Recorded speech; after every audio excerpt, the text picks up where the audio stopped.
हमारे साथ मनोज जी मेघवाल हैं जो कि विधायक हैं, इनसे जानते हैं इनके कंधों पे ये जिम्मेदारी दी गई है। नमस्कार सर।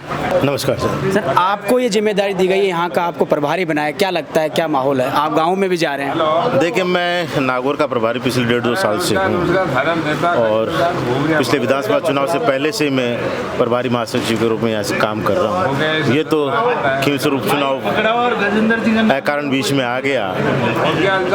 जहाँ तक माहौल की बात कर रहे हो, माहौल आपने भी देखा है, कार्यकर्ता यहाँ कांग्रेस का क्रीम कार्यकर्ता बैठा है। ये कोई जन मीटिंग या पब्लिक मीटिंग नहीं, रैली नहीं, ये कांग्रेस के वो कर्मठ कार्यकर्ता हैं जो बरसों से कांग्रेस को सींच रहे हैं।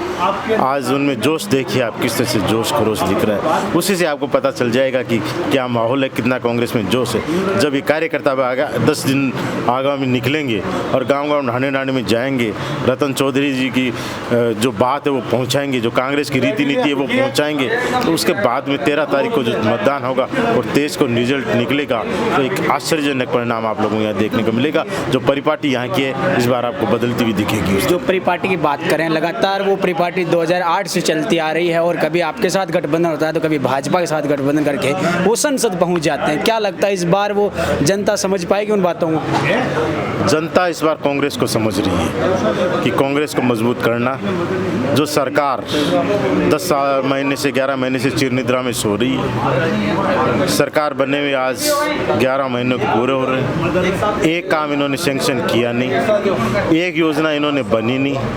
इन्होंने 22 दिसंबर को एक आदेश निकाला कि जितने भी काम जारी हैं, चाहे उनके वर्क ऑर्डर हो गए हों या जिनके टेंडर हो गए हों, जो सैंक्शन हो, इनको एक बार रोक दिया जाए, और उस आदेश को अभी तक वापस नहीं लिया है। पहली बार हो रहा है कि काम शुरू हो गए, ठेकेदार ने शुरू कर दिया, उनको रोक दिया। पहली बार हो रहा है कि वर्क ऑर्डर दे दिए और काम शुरू नहीं हो पा रहे हैं। पहली बार हो रहा है कि टेंडर हो गए और वर्क ऑर्डर देने के लिए रोक रही है सरकार, जबकि पैसा जनता का पैसा है वो जो सरकार ने स्वीकृत करके और विभागों में भेजा है कि आप टेंडर करके काम शुरू किए, उनको रोक रखें। समीक्षा महीने 2 महीने की होती है, उन्होंने उस समय लोकसभा चुनाव कहा 6 महीने समीक्षा के बाद हम करेंगे, अब 6 के 12 महीने हो रहे हैं।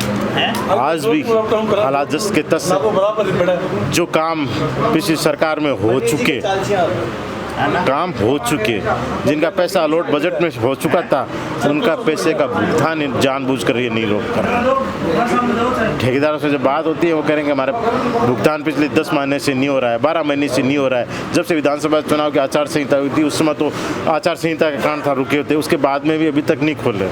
और जो जानकारी आ रही है उसके मुताबिक अगर इनको भुगतान कर देंगे तो इनके जो चालू काम है ये इनको शुरू कर देंगे, या जो काम चल रहे हैं और पूरे होने वो पूरे कर देंगे, पैसे अब आगे कर नहीं पाएंगे, 1-2 साल बाद में इनको पूरा करेंगे और फिर हम उद्घाटन करेंगे और कहेंगे हमने करवाए। ऐसे नहीं होता। आप काम, जनता के जो नए काम हैं, जो नई डिमांड है उनको पूरा करो, जो पुराने काम है उनको पूरा करो, और जनता समझ चुकी है और ये चोट इसी बात की देगी कि अब जागो, धरातल पे आओ, काम करो। जाकिर जी भी है मेरे साथ, उनसे बात करता हूँ। नमस्कार सर, आपका RJ-T20 पर स्वागत है। सुमित जी, सबसे पहले तो मैं ये जानना चाहूँगा कि आपको यहाँ जिलाध्यक्ष भी हैं और आप मकराना से विधायक हैं, क्या लगता है, क्या परिस्थितियाँ देख रहे हैं? देखो, खींवसर विधानसभा एक इतिहास रचने जा रहा है। सबसे पहली बात है हम यहाँ से चुनाव अच्छे मतलब जीतेंगे। जो आज मैंने ये खींवसर में मीटिंग देखी है, मैं पिछले 8 साल से जिलाध्यक्ष हूँ। मैंने खींवसर विधानसभा में पहली बार कांग्रेस का इतना बड़ा सम्मेलन देखा है। ये सम्मेलन, ये जो लोग आए ये सब अपनी भावना से आए। आज हमारी कोई सरकार नहीं है, या जो RLP से 20 सालों से यहाँ पे जो MLA MP है, या तो उसके रुबाब से लोग आते थे, ये सरकार के दबाव से अधिकारी, नरेगा की महिला आती थी। आज जो हजारों की तादाद के अंदर आज ये कार्यकर्ता, बुजुर्ग हो या युवा हो या महिला हो, ये अपने दिल और मन से आई है। और जिस तरह से पिछले 1 हफ्ते से चुनाव नॉमिनेशन जब से हुआ है, जब से चुनाव दिन ब दिन कांग्रेस के पक्ष में अंदर आ रहा है। और आज जो प्रधान कार्यालय का ओपनिंग जो हुआ है, इसमें करीब करीब सभी कार्यकर्ता के रूप के अंदर जो मुख्य कांग्रेसी कार्यकर्ता थे, जो 20 सालों से दबे हुए थे, वो सब खुल के आए कि अब हमारे पीठ के पीछे कांग्रेस खड़ी है।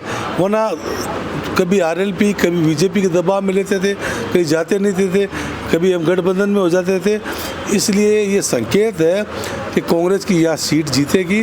और जो भावना थी यहाँ के मतदाताओं की कि गठबंधन नहीं करना है, कांग्रेस का ही उम्मीदवार उतारना है। और ये रतन चौधरी जो हमारी प्रत्याशी है, आप देखो इसकी स्पीच सुनिए, इसकी भावना देखिए। इन्होंने जो डॉक्टरी कार्यकाल के अंदर जो अपनी सेवाएं दी है, उनका कार्यकाल देखिए। इनके जो हस्बैंड है सवाई जी, पुलिस के अंदर उन्होंने सेवा दी है। इन्होंने विधानसभा का चुनाव बीच में लड़ा था, उन्होंने 17,000 करीब वोट लिए थे। तो ये क्यूसर जैसी विधानसभा में 17,000 वोट आड़ा, उसके बाद गैप हो गया था। तो इस हिसाब से लगता है कि हम यहाँ पे कांग्रेस की सीट जीतेंगे। जी शुक्रिया। खैर अब ये देखना दिलचस्प होगा कि खींवसर की जनता इस बार किसको वोट करिए, तो आने वाले समय में पता चलेगा। लेकिन आप हमारी चुनावी यात्रा को देखना ना भूलिएगा। फिर मिलते हैं किसी न किसी वीडियो में, तब तक के लिए मुझे दीजिए इजाज़त। नमस्कार, राम राम साहब।